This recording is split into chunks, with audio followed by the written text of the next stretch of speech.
suruhlah kaummu berpegang teguh kepadanya dengan sebaik-baiknya. Dilanggar enggak mereka? Dilanggar. Makanya mereka kemudian sebagiannya dikutuk menjadi menjadi kerah. Karena mereka melanggar. Itu apa? Tapi ada nggak yang sampai saat ini secuil ayat dari Taurat, Injil, Zabur itu yang masih ada sampai sekarang tuh ada? Kalau di dalam Al-Quran, seruan Nabi Musa dan seruan Nabi Isa kepada Bani Israel untuk menyembah kepada Allah, itu ada dalam Al-Quran surah As-Saff. Itu ada. Wa isqala Musa ya Bani Israel inni Rasulullahi ilaikum. Itu jelas itu.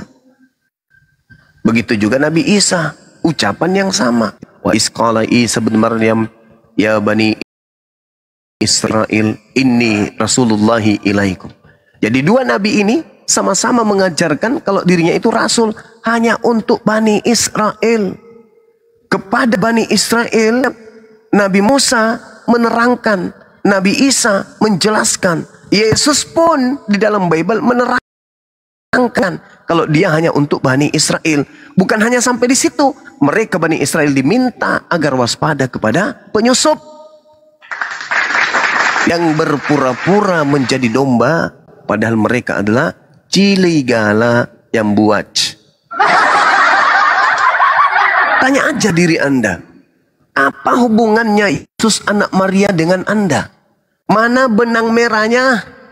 Oh, ada Bang Suma. Yang mana? Pergilah ke seluruh bangsa, jadikanlah ke seluruh dunia, jadikan seluruh bangsa menjadi muridku. Alamak, itu bukan anak Maria. Anak Maria mengatakan, aku diutus hanya kepada domba yang sesat dari umat Israel. Tidak hanya sampai di situ, Yesus berkata dalam Matius 10, nomor 5, nomor 6, Yesus berpesan kepada ke-12 muridnya agar jangan ke bangsa lain, melainkan pergi kepada domba-domba yang sesat dari umat Israel saja. Itu dalil. Bahkan Lukas 1 nomor 33, di situ diterangkan Yesus ini adalah raja untuk Bani Yakub, dan kerajaannya itu untuk selama-lamanya, untuk Bani Yakub. Apakah saudara-saudara Kristen itu Bani Yakub? Bukan. Berarti Andalah penyusup yang dimaksud tersebut. Andalah pengikut Kristus palsu yang dimaksud. Karena Yesus menubuatkan akan datangnya Yesus palsu, dan pengikutnya banyak, dan hanya satu-satunya kandidat di atas muka bumi ini yang menjadi pengikut Kristus hanya Aliteng. Bukan Hindu, bukan Buddha, bukan Islam, tapi Aliteng. Kalianlah itu kawan. Kalianlah. Apa enggak malu menyembah makhluk yang diurapi Tuhan? Pada hari ini telah lahir bagimu manusia yang diurapi. Tapi supaya kalian itu bisa tersesat, maka lembaga kalian menuliskan pada hari ini telah lahir bagimu juru selamat Kristus, Tuhan di kota Daud. Padahal tak begitu terjemahan yang aslinya. Terjemahan aslinya adalah pada hari ini telah lahir bagimu juru selamat, orang yang diurapi Tuhan di kota Daud. Itu aslinya terjemahannya. Tapi karena ada yang menginginkan kalian tersesat, maka semua yang bisa menyesatkan kamu itu dipakai agar kalian itu bisa terpalingkan dari ajaran Yesus yang sebenarnya. Sebenarnya yang beriman kepada Yesus itu kami. Yang percaya kepada Yesus itu kami. Sementara kalian tidak percaya dan tidak beriman kepada Yesus. Mari saya buktikan. Ketika Yesus mengatakan hidup kekal itu adalah percaya dirinya sebagai utusan Tuhan. Umat Islam percaya dia utusan Tuhan tanpa embel-embel. Kalau kalian ditanya, apakah kalian percaya Yesus itu utusan Tuhan? Percaya. Intip ke gereja, siapa yang kalian sembah? Ya utusan Tuhan. Berarti kalian tidak percaya sebenarnya. Mulut Anda itu tidak bisa dipegang. Anda itu bukan sampai kepada level iman. Anda hanya level percaya. Yang disebut iman adalah apa yang ada di dalam hati, dilontarkan oleh mulut, diaplikasikan dengan perbuatan. Itu iman. Kalau yang Anda lakoni sekarang ini, itu bukan iman. Itu aliran kepercayaan. Makanya kebanyakan Kristen kalau ditanya, bagaimana Yesus mengajarkan Kristen? Oh sorry ya Bang Suma, Kristen itu bukan agama. Memang, kalian hanya aliran kepercayaan. Kalian bukan adalah satu struktur yang menyebabkan manusia tidak kacau. Itu kawan-kawan. Umat Islam lebih percaya kepada Yesus. Selamat malam Bang Zuma. Iya, malam. Kalian itu kelompok manusia yang tidak percaya kepada Yesus. Bang, satu lagi saya Silakan. turun. Assalamualaikum warahmatullahi wabarakatuh. Abang Waalaikumsalam warahmatullahi wabarakatuh. semuanya. Saya lihat di TikTok itu, menurut Islam katanya umur bumi tidak sampai 1500 tahun. Itu benar nggak Bang? Dan tertulis di mana? Udah. Gak ada. Di dalam Al-Quran itu gak ada. Di hadits pun tak ada. Hadits hanya menerangkan kiamat itu nanti terjadi kalau Nabi Isa sudah turun. Itu juga diterangkan oleh Yesus. Al-Quran menerangkan kedatangan Nabi Isa tanda kiamat. Bible menerangkan kedatangan Yesus tanda kiamat. Masalahnya di Kristen ada Yesus yang nongol tapi tidak kiamat-kiamat. Berarti yang nongol ini palusu. Abad pertama muncul Yesus Kristus kepada Paulus di padang gurun ketika dia di dalam penjara bilik rahasia. Tapi nggak kiamat-kiamat. Berarti yang datang padanya itu adalah palusua. Yesus berkata, waspadalah kepada Kristus-Kristus palsu. Jadi apabila ada orang berkata ada Yesus di sini, ada Yesus di sana, jangan kamu percaya. Jangan kau percaya. Camkanlah, aku telah mengatakannya kepadamu terlebih dahulu. Jadi kalau ada orang yang berkata ada Yesus di padang gurun, ada Yesus di dalam bilik, jangan kamu percaya. Sebab sama seperti kilat memancarkan cahaya dari timur sampai ke barat, demikianlah kelak tanda kedatanganku. Jadi yang tadi itu yang bertemu di padang gurun, bertemu di Pulau Patmos, bertemu di atas plafon, bertemu di dalam sujud tahajud, bertemu di atas Ka'bah, itu bullshit, itu penyesat yang telah dinubuatkan Yesus jauh-jauh sebelum Kristen itu nongol. Itu fakta, Bung.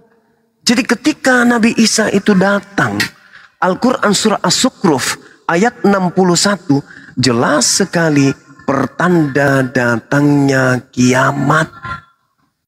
Itu Nabi Isa diterangkan dalam Al-Quran. Bagaimana ketika Yesus ditanya oleh muridnya di Matius 24, Guru, ya paman, apa tanda kedatanganmu? Yesus mengatakan apa? Matahari menjadi gelap,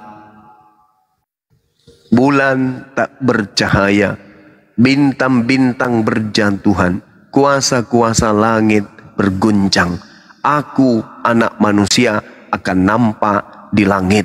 Seluruh manusia akan meratap dan kedatanganku dipandang, dilihat oleh seluruh manusia yang hidup di atas muka bumi. Itu tanda kedatanganku. Pertanyaannya, apakah keadaan itu sudah terjadi? Sudah pernah terjadi? Belum. Tapi yang mengaku-ngaku pernah bertemu Yesus banyak nggak? Banyak. Termasuk si Paulus, pengikutnya Aliteng. Inilah Aliteng yang menggenapi nubuatan Yesus. Kristus palsu akan datang dan menyesatkan banyak orang. Dan banyak orang itu diterangkan dalam Matius 24 nomor 5. Mana banyak orang itu sekarang? Mana? Ya Aliteng. Siapa lagi kalau bukan Aliteng? Sedangkan Al-Quran, wa innahu la ilmu lis-sa'ah fala tamtarunna biha wattabi'un hadza siratum mustaqim.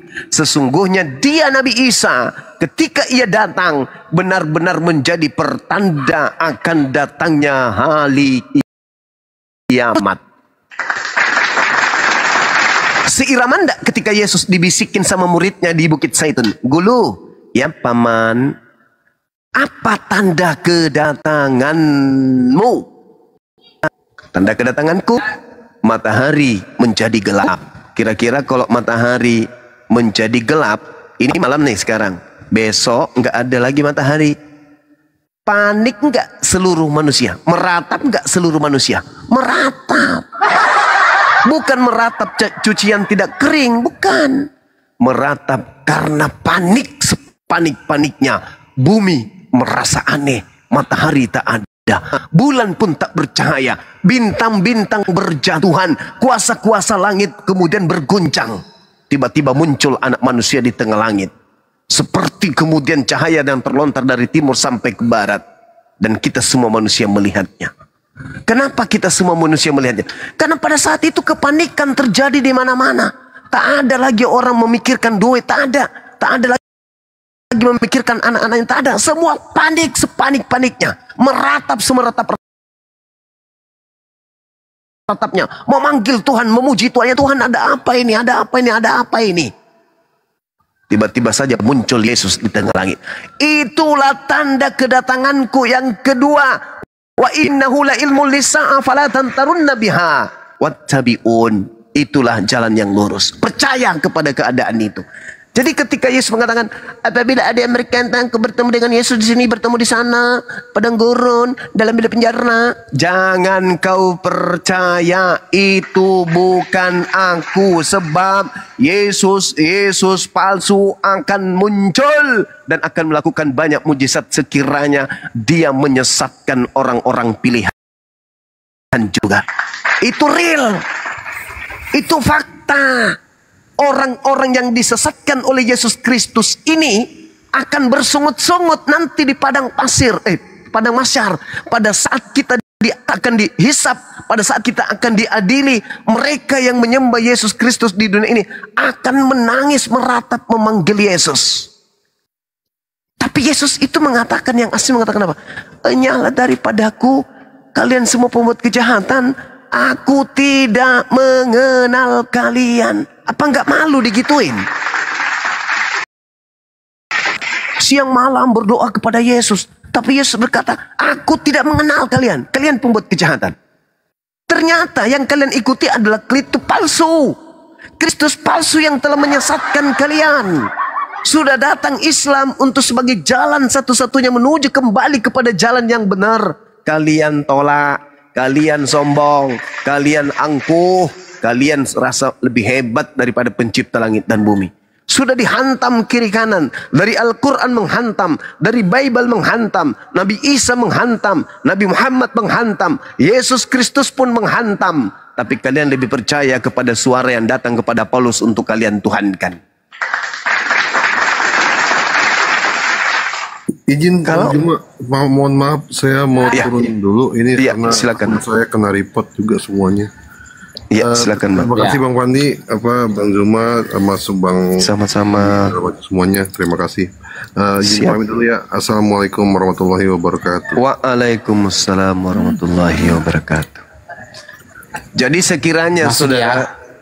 Oh ya sudah bang, gantian Iya. bang. Terima kasih. Ya, silakan. Saya turun dulu. Boleh, silakan. Sehat selalu. Oke. Gimana Bang Zuma? Saya yang bertanya, bagaimana wahai pengikut Kristus palsu? Apanya yang bagaimana? Ya, bagaimana keadaanmu mengikuti Kristus palsu selama ini? Enak? Loh, saya dituntut. Dituntut Saya apa? dipimpin. Dipimpin siapa? Dalam cahaya dituntut. Cahaya. Kalau Sudah tidak, di dalam sudah ada tanda-tanda kedatangan Yesus nggak? Kalau pengetahuan itu hanya Tuhan yang memiliki. Tidak bisa. Yesus sudah membocorkannya. Jangan kau tipu-tipu. Yesus sudah Iya. membocorkan Jikalau- tanda-tanda kedatanganku. Bla bla bla bla bla. Kenapa kau membantah itu? Itulah yang saya katakan, umat Islam lebih percaya Yesus daripada kalian. Tanda-tanda ini menyertai Yesus ketika dia datang. Matahari menjadi gelap. Apakah itu sudah terjadi? Sudah terjadi belum? Sudah terjadi belum? Sudah terjadi Silakan belum? aja. Sudah terjadi belum? Apanya yang sudah terjadi? Itu orang masak hangus masakannya. Tanda-tanda kedatangan Yesus. Oke. Hari gelap. Udah terjadi belum? Matahari gelap, ya tentu belum. Nah, berarti Yesus belum datang. Oke. Berarti Sudah. yang datang mengajarkan agama keriting itu bukan Yesus, tapi si palsu. Sesederhana itu, andai kalian mau menggunakan akal sehat. Sederhana. Tapi karena kalian sudah disesatkan, kalian hidup dalam gulungan kesesatan, kalian mempertahankan kesesatan itu dengan sombongnya. Tanda-tanda ini akan Boleh, menyertai kedatanganku. Matahari menjadi gelap, bulan tak bercahaya. Ini sekarang bulan bercahaya nih di kota Makassar. Berarti yang datang 2000 tahun yang lalu itu bukan Ecos. Tapi itu palsu yang kalian imani. Kalian mengimani Aliteng ini adalah pengiman itu palsu. Boleh saya tanggapin Bang Zuma? Ya, boleh, silakan. Oke. Tadi Bang Zuma menyampaikan bahwa yang kalian ikuti itu adalah Kristus palsu.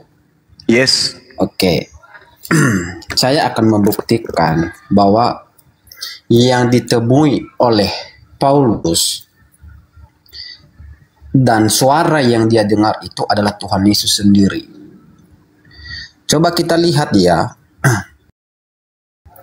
Di mana ada suara yang berbunyi, akulah Yesus yang engkau aniaya itu. Itu adalah suara dan dia Bukan melihat Yesus. cahaya. Bukan Yesus. Sabar. Itu bukan Yesus. Yesus kan dia Ya, di situ Yesus. mengakui aku adalah Yesus yang Nah, kenapa nggak yang ada kau tanda-tanda aniaya. menyertai kalau dia Yesus? Karena Menyertai apa? ya kan tanda-tanda kedatangannya. Matahari menjadi Belum gelap. saatnya. Loh, belum berarti yang saatnya. datang itu bukan dia. Itulah Iya, Kristus sabar palsu. nanti. Silakan bantah nanti. Silakan bantah nanti. Nanti ada kalimat yang kamu rasa janggal ya, silakan nanti bantah. Jadi di situ di dalam perjalanan ke Damsyik ya, tiba-tiba ada cahaya yang memancar dari langit dan mengelilingi dia, dan ia rebah ke tanah, dan kedengaranlah olehnya suatu suara yang berkata, Saulus, mengapa engkau menganiaya aku? Jawab Saulus, siapakah engkau? Akulah Yesus yang kau aniaya. Oke, saya akan melihat satu kalimat, satu kata, yaitu cahaya. Cahaya itu identik dengan Tuhan yang menuntun, yang memimpin orang. Itu cahaya. Sedangkan di kegelapan itu identik dengan setan atau iblis yang tidak mampu yang tidak mampu menuntun orang ke dalam kebenaran. Itu adalah kegelapan. Nah, kenapa saya mengatakan begitu? Saya akan kembali ke Lukas 4 ayat 13, di mana di situ ya berbunyi, sesudah iblis mengakhiri pencobaan itu, ia mundur daripadanya dan menunggu waktu yang baik. Ini bercerita tentang pencobaan di padang gurun, di mana iblis itu berusaha menggagalkan karya keselamatan itu, tetapi tidak mampu digagalkannya. Makanya dia mengatakan dia menunggu waktu yang baik. Kapankah waktu yang baik itu? Maka tibalah pada abad yang ke-7, yang dimana di dalam goa wahyu diterima. Di mana di dalam goa itu tidak ada cahaya. Yang ada di dalam goa itu adalah kegelapan. Sabar dong. Jangan. Saya nggak suka kalau seandainya saya tusuk imanmu. Cerita kartun kau di sini, Samson dan Laila kau. Udah. Yesus berkata di dalam Lukas 10:18. Terguncang kalau saya menusuk imanmu. Melihat iblis jatuh dari langit berupa saya belum selesai Bang Zumba. Yang datang kepada Paulus berupa kegelapan atau berupa cahaya? Cahaya, Paman. Di ayat cahaya. Nah, apa masalahnya? Sementara apa masalahnya di situ? Masalahnya satu, Yesus berkata iblis turun dari langit berupa cahaya. Kedua, Yesus turun, matahari menjadi gelap. Sabar. Paulus memenuhi yang mana mengatakan nih? Iblis, sabar. Iblis turun. Paulus ini memenuhi yang mana? Melihat cahaya dari langit atau yang datang berupa matahari menjadi gelap? Mana yang datang kepada Paulus?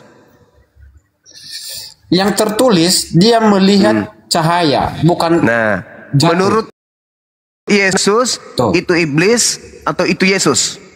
Menurut tanda-tanda yang diberitakan Yesus, tanda kedatanganku matahari menjadi gelap, tanda iblis datang menjadi cahaya. Mana yang ditemui oleh Paulus, yang mana? Cahaya yang jatuh itu dasarmu di mana? Lukas 10:18. Oke. Silakan. Lukas 10:18. Iya. Lalu kata Yesus kepadanya, aku melihat iblis jatuh seperti kilat dari langit. Siapakah dia? Iblis. Yang datang ke Paulus. Iya. Loh. Emang cahaya yang di dalam yang kisah para rasul itu apakah terjatuh enggak? Bukan kisah para rasul. Enggak. Terjatuh enggak di dalam cahaya itu? Sama enggak dengan Lukas itu? Aku melihat sinkron enggak? Iblis, saudara. Di situ dalam bahasa Yunani pipto. Pipto itu turun atau kemudian runtuh atau ditimpa atau dari atas ke bawah alias jatuh, menimpa ke bawah. Di dalam Lukas itu dijelaskan di dalam 2 Petrus, sebab malaikat-malaikat yang berbuat dosa tetapi melemparkan mereka ke dalam neraka dan dengan demikian menyerahkannya ke dalam gua-gua. Jadi artinya bahwa yang jatuh itu adalah malaikat. Sabar. Saya nggak suka kalau diskusi begini loh. Ada yang kau ngarang dari tadi ngarang. Enggak. Yang diceritakan kok kalau abad-abad lain. Jangan cerita kartunya Ya, ya. Udo. Kau kalau terlalu lama kau di Gunung Sitoli, Udahlah. keluar dikit. Janganlah kalau diskusi begini dipotong-potong, saya nggak suka kalau beginilah. Silakan Anda bernarasi, saya menghargai. Perbolehkan saya juga bernarasi gitu loh. Saling menghargai aja. Gitu aja. Silakan Anda mengkritik iman saya. Silakan. Saya juga boleh mengkritik imanmu gitu loh. Udah. Jangan oke. Jadi siapakah yang jatuh itu adalah malaikat yang berbuat dosa. Sedangkan di dalam kisah para rasul itu tidak jatuh. Dan dia melihat dan dia buta selama 3 hari. Dan tidak melihat. Baru dia melihat setelah 3 hari. Nah, jadi yang kalau kita melihat wahyu yang diterima oleh Paulus, ya cahaya yang dilihat itu, sedangkan Muhammad yang diterima di dalam goa itu adalah tergenapi di dalam Lukas 4:13 yang dimana iblis menunggu waktu yang baik, dimana dia akan berusaha menggagalkan karya keselamatan itu dan membuat orang itu tidak percaya kepada Kristus. Sehingga di dalam goa itu dia sesatkan orang dan dia mengatakan bahwa ini adalah dari Tuhan. Karena iblis juga tahu bisa mengutip firman di mana di dalam Lukas 4 itu tentang ada yang tertulis, ya, jatuhkanlah engkau dari bait Allah. Itu tergenapi di dalam Mazmur 91:11-12. Dia tahu. Nah, di dalam kegelapan itu, nah disitulah dia menyesatkan. Nah, kenapa saya mengatakan juga begitu? Yang menerima juga, ya, umi. Artinya bahwa memang matanya bisa melihat, tetapi kecerdasan jiwanya itu buta, tidak bisa membaca. Apa yang dikatakan Tuhan Yesus kepada orang yang jiwanya, ya, jiwanya buta, jika seluruh tubuhmu terang dan tidak ada bagian yang gelap, maka seluruh yang akan terang sama seperti apabila pelita menerangi engkau dengan cahaya. Oke, udah. Tidak mungkin orang buta menuntut orang buta. Ya oke, silakan. Udahlah banyak kali cingkurek kau. Kapan Nabi Muhammad itu pernah bertemu Yesus? Kapan Nabi Muhammad bertemu Yesus? Bego kau, minta ampun. Silakan. Mana aja kau. Silakan. Iya. Jadi kalau Anda mengatakan bahwa masuk ke goa, Yesus berkata, penguasa dunia itu akan dilemparkan keluar dari kubur. Dan yang kamu sembah, yang nebus dosa kamu di atas salib itu dimasukkan ke dalam goa. Lalu dia keluar dari goa itu pada hari ketiga. Dan Yesus sendiri mengatakan dia, sang penguasa dunia itu iblis. Penguasa dunia itu iblis. Yang ingin memberikan kuasa kepada Yesus di Lukas 4 itu iblis. Dan yang keluar dari kubur itu mengaku dia adalah penguasa dunia. Berarti yang keluar pada hari ketiga yang kamu sembah itu adalah iblis. Itu fakta, itu real. Dan Yesus tidak pernah berkata kalau waspadalah kepada Nabi Muhammad. Nabi Muhammad tidak bergelar Kristus. Yesus berpesan agar waspada kepada Yesus Kristus. Matius 24 nomor 4 nomor 5, Lukas 21 nomor 8. Itu loh yang perlu kamu pahami, itu jangan egois. Kami umat Islam, andai saja ada pesan untuk waspada kepada Nabi Muhammad, kepada yang bernama nama tersebut, maka kami memahami ada Nabi Muhammad palsu. Kami harus waspada terhadap ajarannya.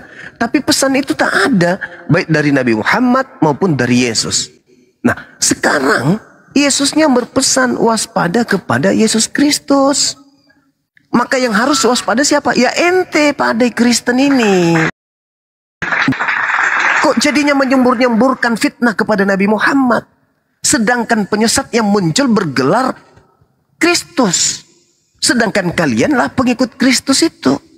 Tidak ada penyesat bergelar Nabi Muhammad. Terkait masuk ke dalam gua, Bung, Yesaya yang lebih tua, yang lebih dulu datang daripada Bible yang Anda punya, menerangkan bahwa iblis naik ke awan, bercita-cita, bermimpi naik ke awan untuk menyamai pencipta langit dan bumi. Tapi Tuhan mengatakan, sebaliknya justru kau kumasukkan ke dalam alam kubur. Jadi iblisnya dimasukkan ke alam kubur. Ketika iblisnya ingin dilemparkan keluar, maka dilemparkan dari kubur.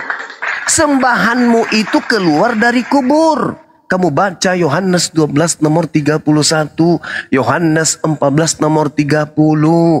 Penguasa dunia itu iblis, dan penguasa dunia yang adalah iblis itu dilemparkan dari kubur. Dan kau menyembah adalah sosok yang datang kepada Paulus yang keluar dari kubur itu. Itu kenyataan, itu fakta. Sampai di sini tidak paham kan? Silakan. Oke, saya menanggapi ya. Tadi saya sudah menyampaikan bahwa Lukas yang Anda sampaikan itu, kilat langit yang jatuh itu tidak sinkron dengan apa yang terjadi di dalam Kisah Para Rasul 9. Tidak sinkron. Di mana letak tidak sinkronnya? Bahwa di dalam Lukas itu menerangkan bahwa jatuh. Dan tidak ada yang melihat. Nah, sedangkan di dalam Kisah Para Rasul itu tidak jatuh, tetapi dilihat. Itu tidak nyambung. Segala sesuatu itu yang berkaitan dengan nubuatan itu harus sinkron, sesuai dan tergenapi apa kata-kata itu. Contoh seperti nubuatan, di mana Petrus dia mengatakan, aku mengasihi engkau Tuhan. Tetapi Tuhan Yesus mengatakan, sebelum ayam berkokok, engkau akan menyangkal aku 3 kali. Tergenapi enggak? Tergenapi. Tepat seperti apa yang disampaikan Tuhan Yesus itu. Nah, sinkron enggak Lukas itu kepada Kisah Para Rasul? Tidak sinkron. Maka saya mengatakan bahwa itu yang Anda bawa data di Lukas itu tidak sinkron, tidak betul. Karena memang di dalam Kisah Para Rasul itu cahaya adalah Tuhan Yesus datang kepada Paulus. Karena Tuhan Yesus datang kepada orang yang berdosa, orang yang melakukan kejahatan, dan dia berbalik kepada sang terang itu. Itu Tuhan Yesus datang kepada orang berdosa, bukan kepada orang yang sok baik. Nah, sehingga dia datang membawa pertobatan, membawa cahaya itu, membawa kasih itu kepada dunia. Dan itulah yang diteruskan oleh Paulus itu. Nah, itu tentang Paulus. Saya masuk kepada Islam. Ya, saya masuk. Saya melihat di dalam pewahyuan yang diterima oleh Muhammad itu banyak janji-janji yang diberikan, yang dia terima. Apa janji-janji itu? Tentang surga, kenikmatan, kekuasaan. Bukankah itu sudah ditawarkan kepada Kristus di padang gurun dan Kristus menolaknya?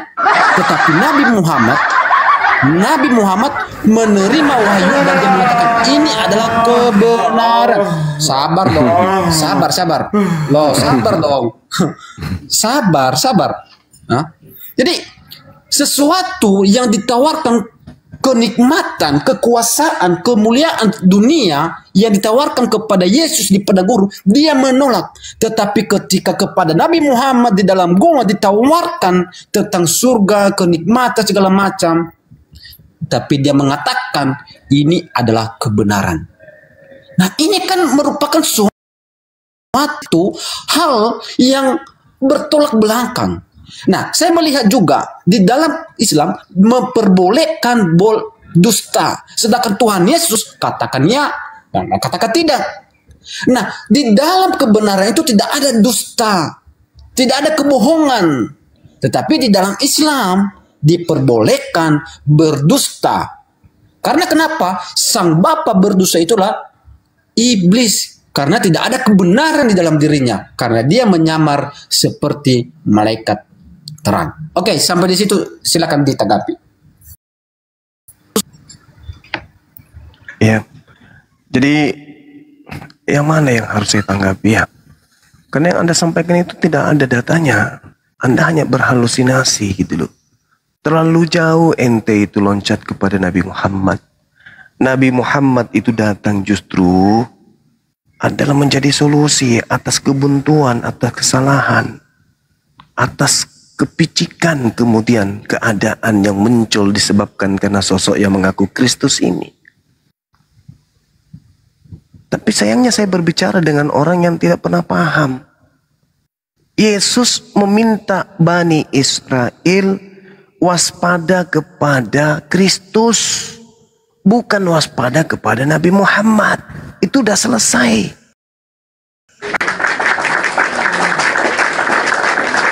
Jadi jangan Anda menampilkan sebuah narasi yang tak ada dasar pijakannya. Justru terkait Nabi Muhammad, Yesus menubuatkannya sebagai roh kebenaran. Nanti kalau saya jelaskan Anda loncat ke situ lagi. Selesaikan dulu. Kristus palsu dan pengikutnya yang banyak itu yang mana? Kristus palsu, pengikut Kristus ya Kristen. Sekarang yang Anda harus tuntaskan, Kristus yang datang kepada ente itu asli. Karena yang asli hanya untuk Bani Israel tok. Anda bukan Bani Israel. Berarti yang datang kepada Anda itu palsu. Sederhana kan? Yang asli mengatakan aku diutus hanya kepada domba yang sesat dari umat Israel. Itu pengakuan dia. Sedangkan yang datang kepada ente itu makhluk, sosok roh yang mengaku untuk seluruh manusia. Berbeda. Tugas Anda membuktikan bahwa yang datang kepada Paulus itu asli. Apa yang bisa Anda upayakan? Bahwa itu asli. Sedangkan yang datang kepada Bani Israel itu manusia. Mulutnya sendiri mengatakan manusia. Sedangkan yang datang kepada Paulus bukan manusia. Paulus mengatakan aku menerima Injil bukan dari manusia tapi dari Yesus. Berarti dari Yesus yang bukan anak Maria. Lalu kalau bukan anak Maria siapa lagi? Ya yang palsu. Astaghfirullahaladzim, ya Allah yang karim. Jangan Anda melemparkan sesuatu yang tidak ada dasarnya di dalam Bible. Anda harus menyatakan yang benar itu benar meskipun pahit. Apa sulitnya bagi setan mengaku Yesus Kristus? Sedangkan indikasi jelasnya sudah Yesus lontarkan kepada muridnya. Yesus palsu dan nabi-nabi palsu akan datang dan akan melakukan banyak mukjizat. Pauluslah itu. Sampai-sampai dia dianggap dewa Hermes. Kenapa? Karena saking banyaknya mukjizatnya. Berarti dia sudah memenuhi syarat. Nabi, rasul yang datang kepadanya memenuhi syarat sebagai Kristus palsu. Begitu loh saudara. Nggak usah kita terlalu panjang lebar ke sana kemari. Buktikan aja dulu bahwa yang datang kepada Paulus itu adalah anak manusia. Silakan. Izin sedikit bentar Bang Yaudo. Bang Zuma Gurunda itu yang berkata hihihi segala kuasa telah diberikan itu kepadaku. iblis. Oh iblis, siap. Iblis. Baca Lukas 4 nomor 6. Yesus tidak pernah berkata ketika dia melakukan penginjilan. 3 tahun Yesus ya bersama dengan murid-muridnya dengan berbagai macam tekanan, tindakan yang dilakukan oleh orang Yahudi dan Romawi terhadap dirinya. Dia tidak pernah berkata kuasa telah diberikan kepadaku. Nggak ada itu. Malah dia mengatakan aku tidak dapat berbuat apa-apa dari diriku sendiri. Apa yang aku perlihatkan kepada kalian, membangkitkan orang mati, orang lumpuh berjalan, orang buta mengintip, itu semua bukti. bahwa aku adalah nabi Tuhan, utusan Tuhan, bukan kuasa yang diberikan kepadaku, tetapi itu adalah Tuhan yang melakukan melalui aku. Yohanes 4 nomor 34, Kisah Para Rasul 2 nomor 22, Yohanes 5 nomor 36. Itu semua hanya bukti bahwa aku ini utusan. Tidak diberikan kuasa kepadaku, tidak. Yang aku lakukan itu Tuhan yang melakukannya melalui aku, bukan kuasa yang diberikan. Sedangkan ia mengatakan kepadaku telah diberi kuasa dan aku berhak memberikan kepada siapapun yang aku kehendaki. Itu iblis. Mana ada Yesus pernah berkata kepadaku telah diberi kuasa? Nggak pernah. Yang berkata kepadaku telah diberi kuasa itu hanya setan. Di dalam Lukas 4 nomor 6. Jadi yang keluar dari kubur telah diberi kuasa oleh iblis. Dan aku berhak memberikan kepada siapapun yang aku kehendaki. Nah, iblis berhak memberikan kuasa kepada pengganti Yesus yang masuk ke kubur.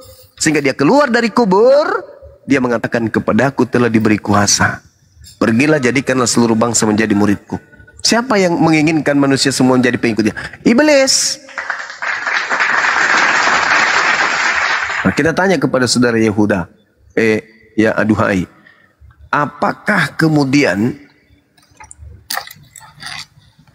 ada ilmu yang bisa Anda sajikan kepada kami di sini bahwa yang datang kepada Paulus itu adalah anak Maria?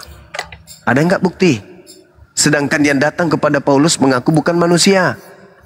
Sedangkan anak Maria adalah manusia.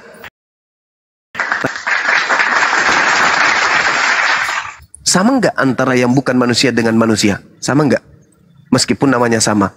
Nama boleh sama, tapi oknum berbeda.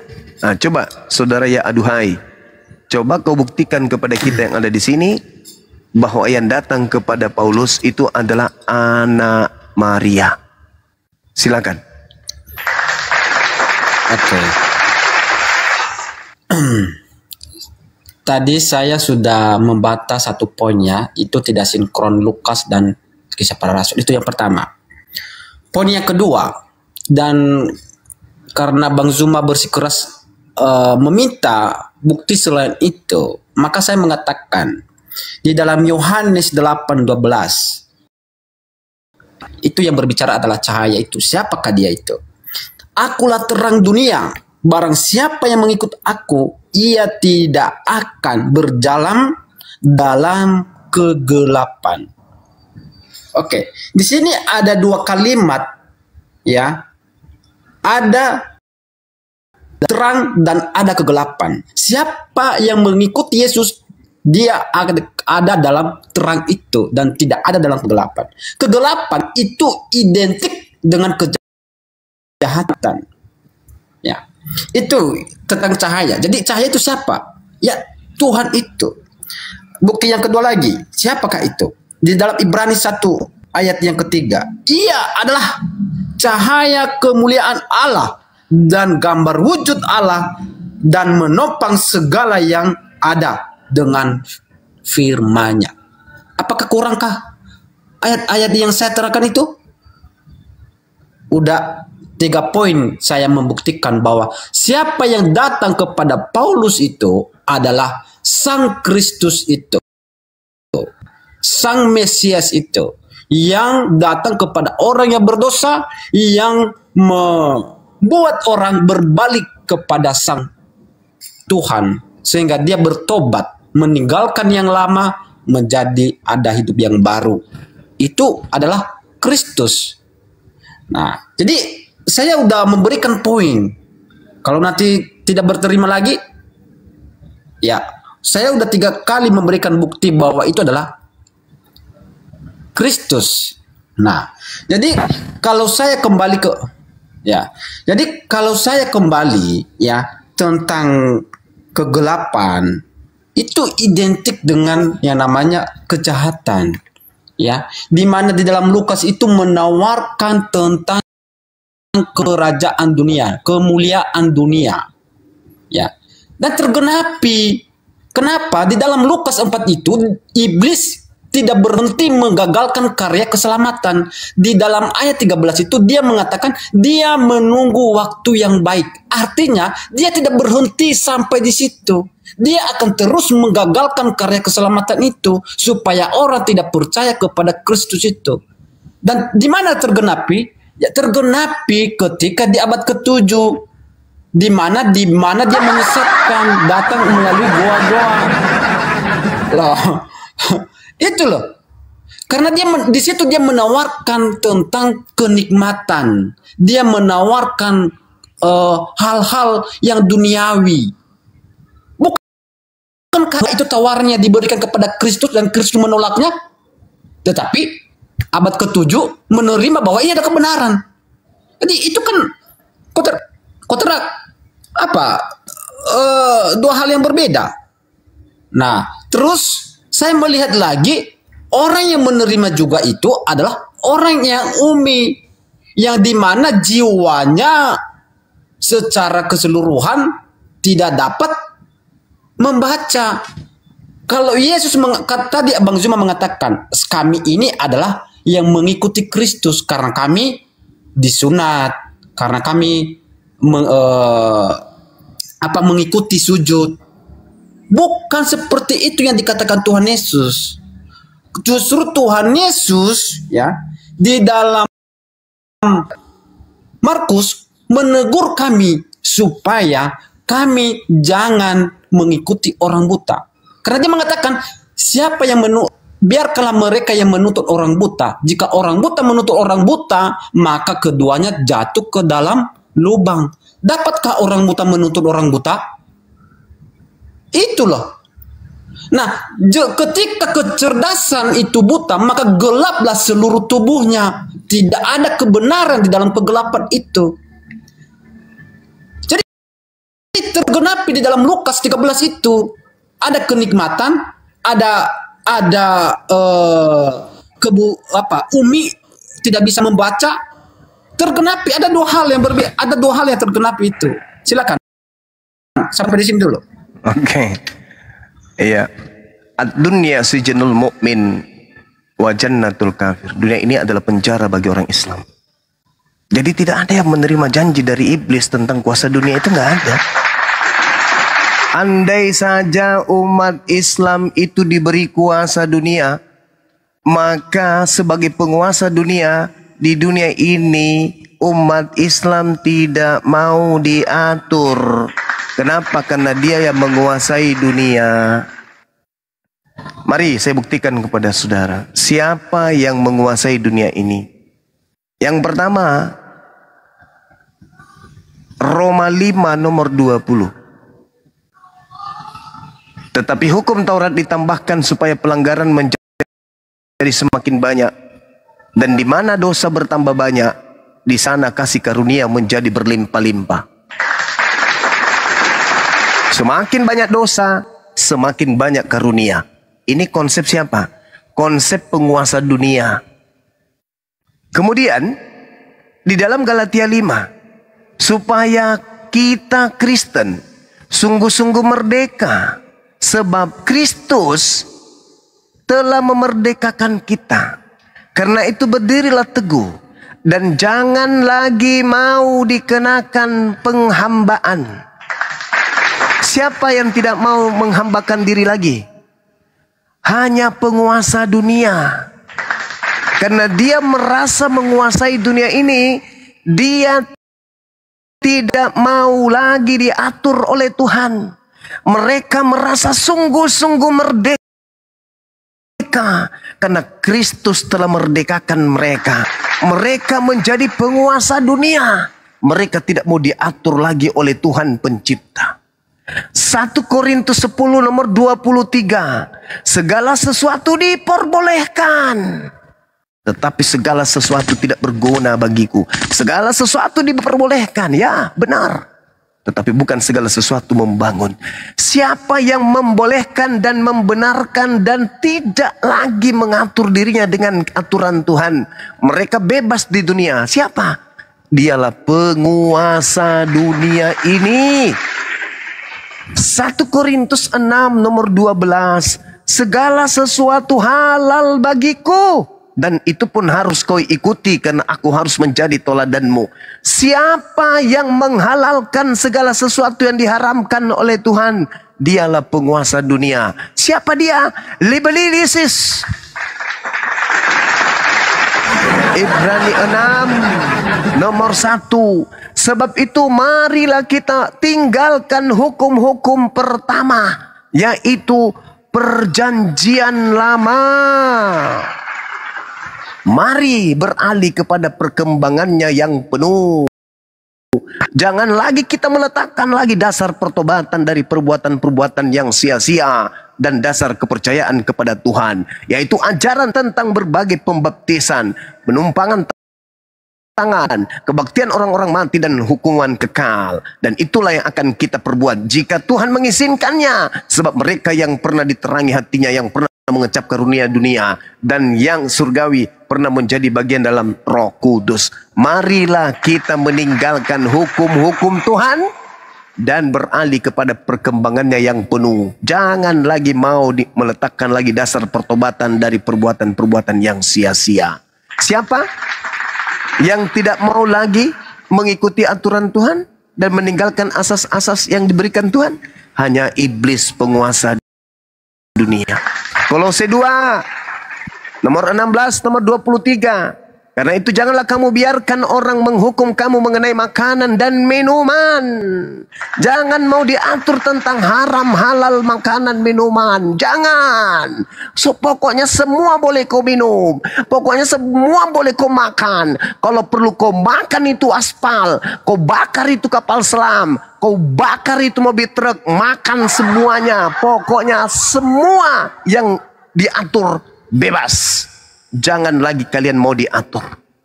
Mari, jangan lagi kamu biarkan kemenanganmu digagalkan oleh orang yang berpura-pura merendahkan diri dan beribadah.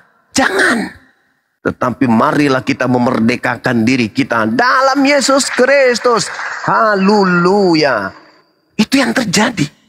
Jadi kalau Anda mengatakan kami ini hidup di dalam kegelapan, justru ente yang hidup dalam kegelapan.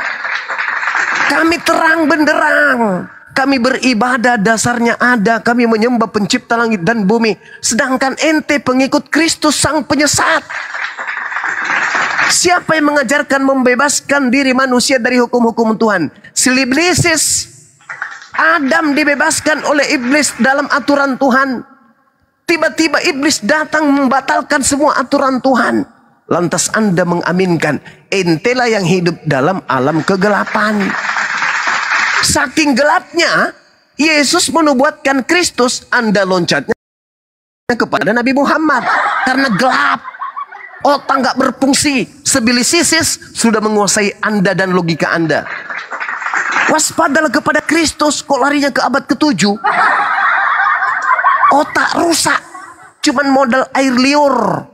Cuman modal penyesatan yang terlontar dari mulut hanya kebohongan dan dusta.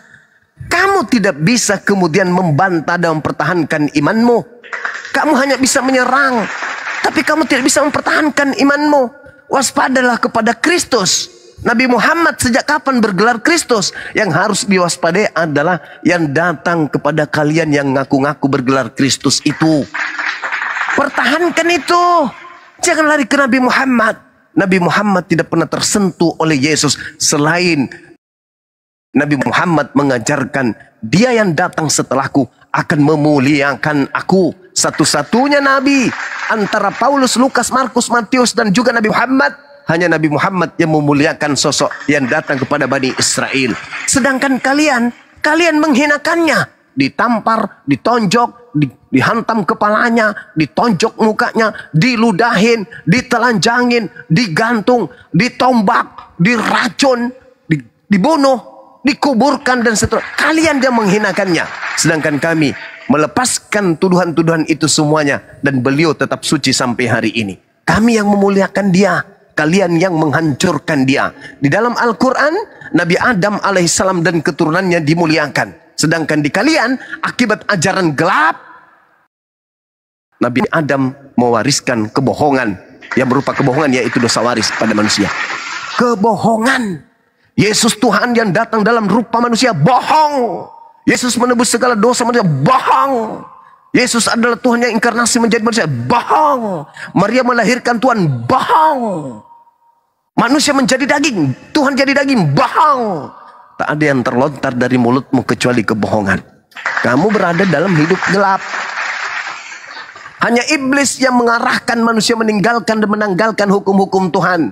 Sedangkan Yesus berkata dalam Matius 5 nomor 20, jika hidup agamamu tidak lebih sempurna, tidak lebih baik dari Taurat, maka kau tidak bisa masuk ke dalam surga. Apa maksud Yesus? Maksudnya hidup keagamaanmu itu harus lebih rapi, lebih tersusun, lebih rapi, lebih banyak, lebih aturannya sempurna, lebih baik, lebih banyak aturan-aturannya. Karena Yesus sendiri mengatakan dalam Yohanes 14:12, barang siapa yang mengasihi aku, dia akan melakukan pekerjaan-pekerjaan yang aku lakukan, bahkan pekerjaan yang jauh lebih besar dari pekerjaan yang aku lakukan. Aku cuman sekali aja puasa, 40 hari 40 malam, yes, tapi cuman sekali aja. Tapi yang mengasihi aku akan melakukan puasa yang jauh lebih besar dari puasa yang aku lakukan. Aku sujud hanya pada saat tertentu tentu saja. Tapi yang mengasihi aku akan sujud menyembah kepada pencipta langit dan bumi. Jauh lebih hebat daripada sujudku kepada pencipta langit dan bumi. Nah, sedangkan menjadi kaliteng, jangan lagi mau diperhamba. Marilah kita meninggalkan hukum-hukum pertama. Marilah kita jangan diperbudak lagi oleh dunia. Jangan lagi mau diatur tentang hukuman makanan minuman. Jangan lagi ada penghambaan. Kita merdeka, semua halal, semua boleh. Ajaran sibilisis. Ajaran sibilisis.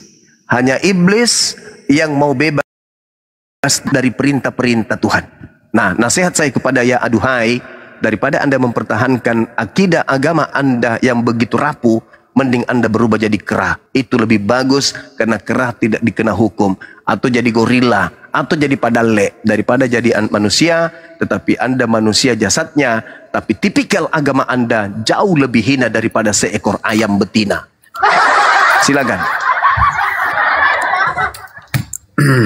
Oke.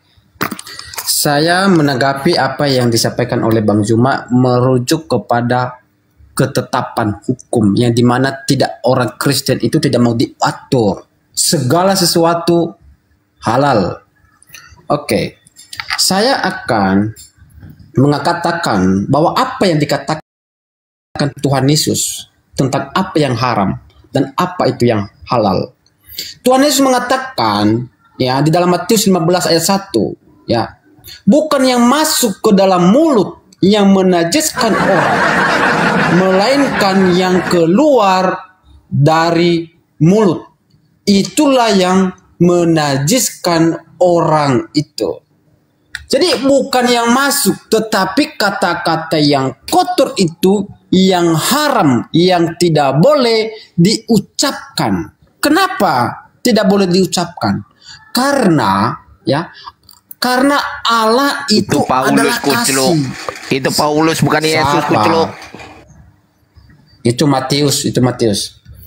Sabar. Kenapa tidak boleh diucapkan kata-kata kotor, menghina, menghujat? Karena di dalam Yohanes menerangkan bahwa barang siapa tidak mengasihi, ia tidak mengenal Allah. Sebab Allah itu adalah kasih. Nah, kenapa kasih ini penting? Di dalam hukum Taurat ya yang ke-10 itu dibuat hukum antara hukum kepada Tuhan, antara hukum kepada Tuhan dan hukum kepada manusia. Itu adalah hukum kasih. Kenapa kasih ini penting? Karena di dalam 1 Korintus 13 ayat 8 berbunyi, kasih itu itu tidak berkesudahan. Tetapi yang berkesudahan itu apa kalau begitu? Yang berkesudahan itu adalah nubuatan akan berakhir, bahasa roh akan berhenti, pengetahuan akan lenyap. Tetapi kasih itu tidak lenyap. Jadi perlu sekali bahwa kasih itu diterapkan dan diperlakukan melalui perbuatan dan kata-kata, bukan yang masuk ke dalam perut. Nah, itu yang dikatakan Tuhan Yesus tentang yang najis dan halal. Nah, apa yang terjadi tentang saudara saya Islam juga, ya, mereka mengatakan saya mengikuti bahwa kami tidak memakan babi segala macam, anjing segala macam yang dilarang, kami tidak mengikuti. Di dalam Taurat itu, ya, coba ya kita merenungkan ini.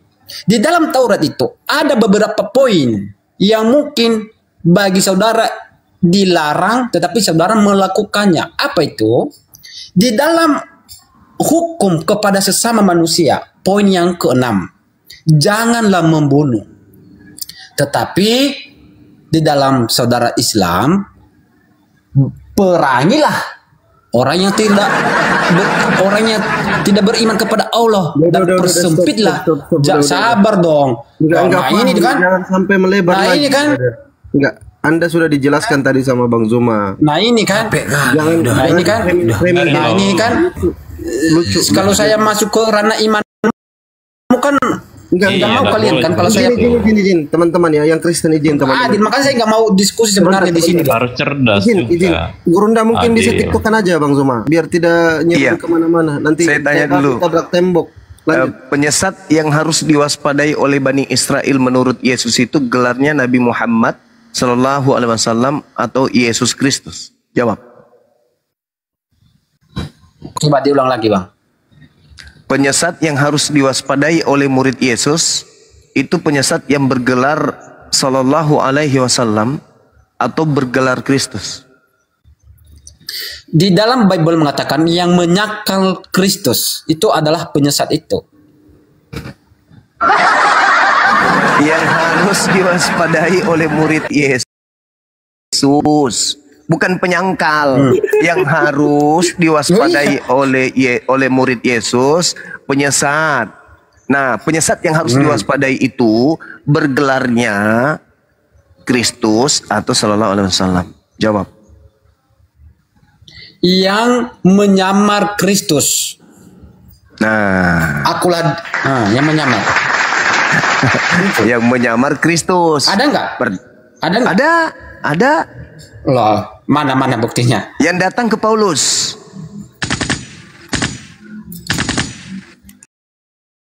Boleh, mana sinkron nggak dengan Lukas yang kamu 2 Yohanes tadi 1 nomor 7. Siapakah penyesat itu? Bukankah dia yang pergi ke seluruh dunia yang tidak mengaku Yesus datang sebagai manusia? Itulah si penyesat, itulah si antikristusnya. Siapa yang datang kepada Paulus? Menurut Paulus manusia atau bukan? Manusia. Di mana dalilnya itu? Galatia 1 nomor 11 nomor 12. Aku menerima Injil bukan dari manusia, tapi dari Yesus. Siapakah penyesat itu? Bukankah dia yang tidak mengaku Yesus Kristus datang sebagai manusia?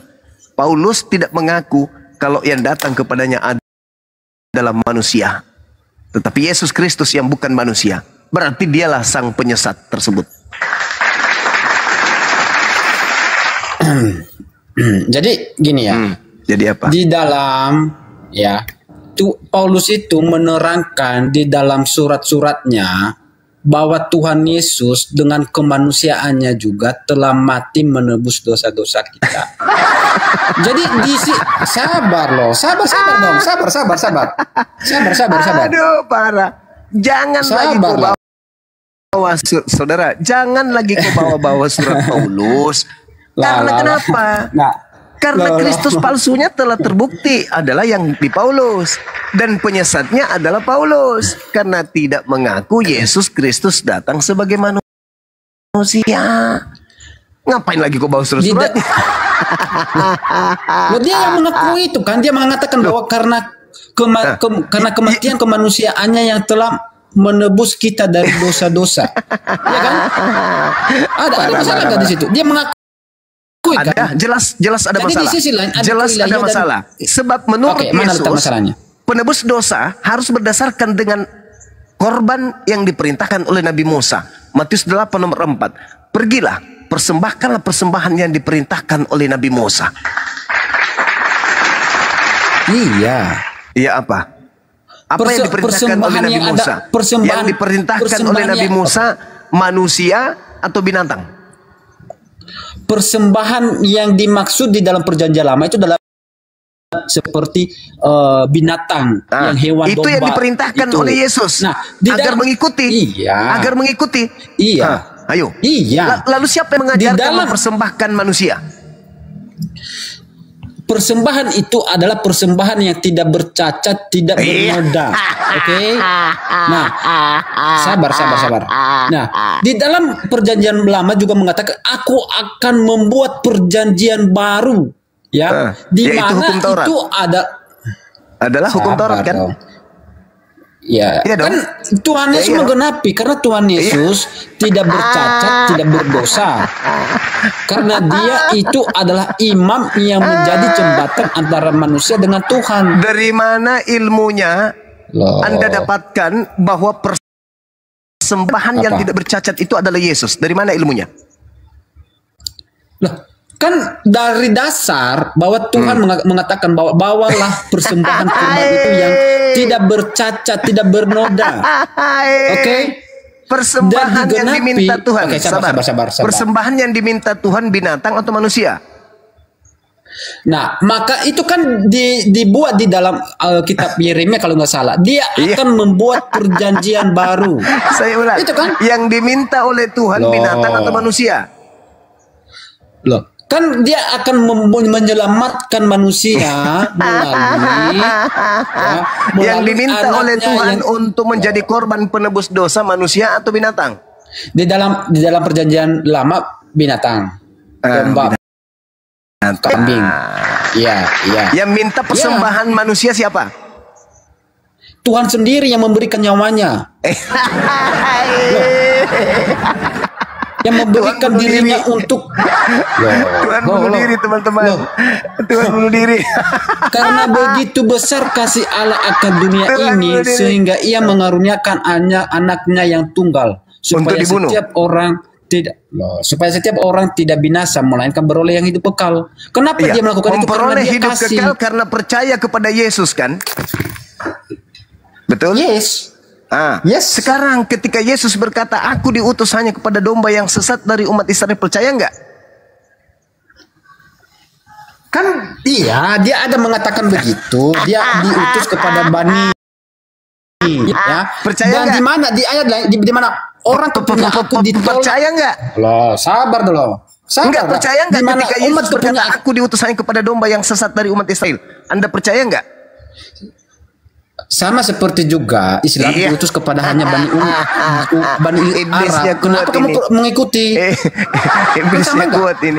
Iblisnya kuat. Aku diutus hanya kepada domba yang hilang, yang sesat dari umat Israel. Anda percaya? Iya. Kalau Anda percaya, Anda siapa? Anda Bani Israel? Sama seperti kalian kan. Mengapa kalian mengikuti Muhammad orang Arab? Karena dia Nabi Muhammad diutus untuk litubayyina linnas. Al-Qur'anul Karim surah An-Nahl ayat 44. Nabi Muhammad diutus untuk seluruh umat manusia. Lah, dia mengatakan aku hanya diutus untuk kaum ummi. Bagaimana itu? Iya, di mana dalilnya?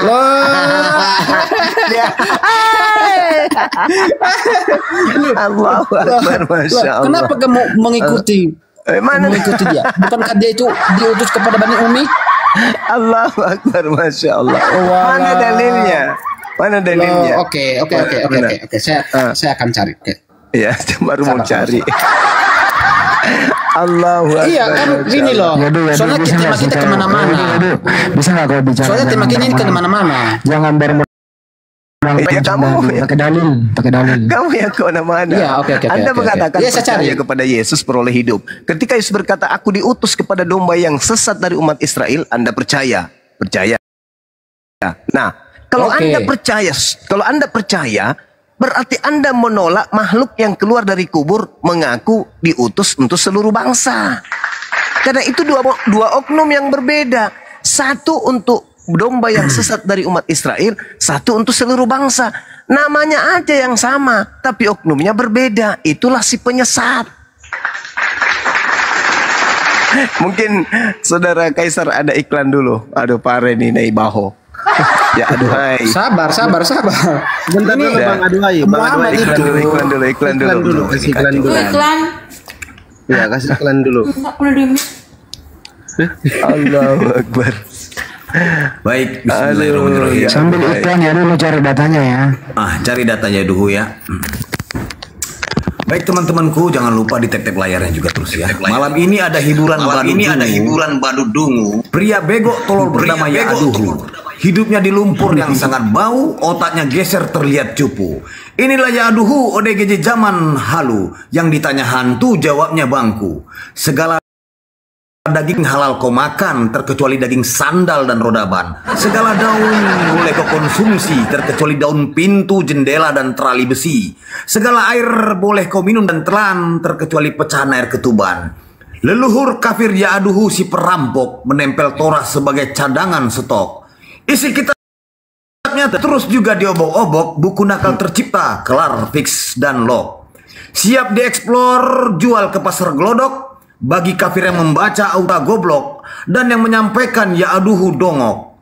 Cerita kafir tentang umpama domba, bangsa Israel lah pemilik yang utama. Bahkan yang ada di seluruh dunia, sepertiga dari mereka itu yang masuk data. Kalian oten berharap dengan tipu daya, tapi Ya'aduhu kafir dianggap hanya bani kera. Jangan pakai istilah bani rohani untuk membodohi diri sendiri. Karena Taurat itu milik praktisi Yahudi yang kalian tempel dan modifikasi.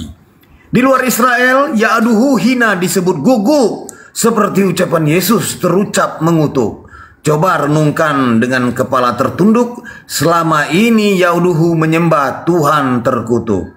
Bagaimana tidak Yahudi menghina kalian dengan bangga bahwa konsep menyekutukan. Bahkan Tuhanmu penyesat mereka nyatakan penyihir sesat yang wajahnya tidak menawan. Sampai apapun kalian berusaha masuk menyusup, Yahudi pasti melarang perangi dengan takjub.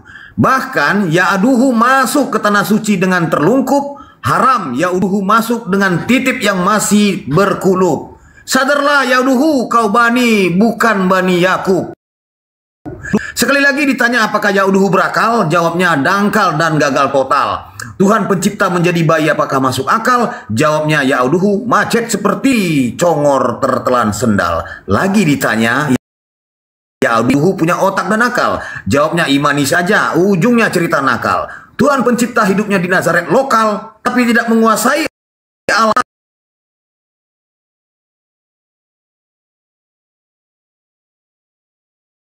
dan global. Ini konsep Tuhan atau pantun buaya gombal? Cerita dongeng pagan Yunani Roma diadopsi penuh featuring doktrin dan dogma. Diiringi cerita pandita dan tua-tua, hasil info penyelidikan dari warga Golgota. Tidak lebih seperti membaca majalah Nova. Kitab para nabi agama samawi, firman Tuhan original asli. Percaya Tuhan satu sang ilahi, bukan menyembah Tuhan mati dihidupkan lagi. Terakhir, Sabtu Yahudi di hari Sabat, puasa diri dan penuh hikmat. Oten selalu menentang Taurat, ketampol diam mati di tempat. Stay tune. Oke. Bentar Bang Yaudu. Dalilnya tadi nih, dalilnya ini. Sebentar Bang Yaudu. Satu kali sedikit aja semenit. Gurunda izin saya promosi dulu boleh Bang Zuma? Boleh, silakan. Udah. Kebetulan saya ada akun YouTube yang baru, teman-teman bantu di subscribe. Sarkep. Apa itulah? Sarkep. Yoga Fandi, berdua kami sama Yoga nih. Teman-teman bantu di subscribe ya. Ini nama channel YouTube-nya. Ini yang asli kami punya nih. Udah ada videonya juga nih. Tolong bantu di subscribe supaya bisa live kan aduhai. Izin Gurunda boleh satu data. Kebetulan tadi ada singgungan dia tentang semua halal makanan bagi mereka. Sementara di dalam Yesaya,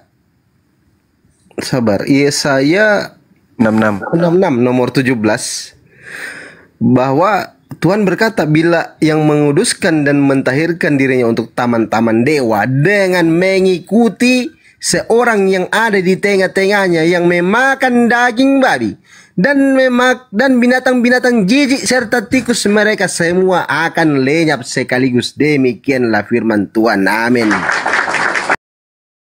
Lanjut Gurunda. Lenyap sekaligus dibakar api kan? Ya, dibakar api. Habis alisnya ya aduhai. Izin 1 menit saja. Silakan. Izin menyapa guru-guru saya boleh? Menyapa. sorry. Boleh? Iya. Assalamualaikum warahmatullahi wabarakatuh. Ya, saya sapa dulu ya. Bang Zuma, sapa. Lanjut. Ya, izin 1 menit. Ya, Garing lu. ada 2 ayat yang searah dengan Al-Quran. Mari kita saksikan, saudara-saudaraku, Matius pasal 16 ayatnya yang ke-27. Sebab anak manusia akan datang dalam kemuliaan Bapanya diiringi malaikatnya. Pada waktu itu ia membalas setiap orang menurut perbuatannya. Ternyata upaya kita terima, saudara-saudara, bukan karena penebusan dosa, tetapi karena perbuatan baik. Dalam Al-Quran, perbuatan baik akan menghapuskan dosa. Itulah jalan keselamatan. Apakah masih ada pendeta dan masih ada lagi? Wahyu pasalnya yang ke-20 ayatnya yang ke-12. Mari kita membaca dengan seksama. Dibuka juga sebuah kitab lain, yaitu kitab kehidupan, dan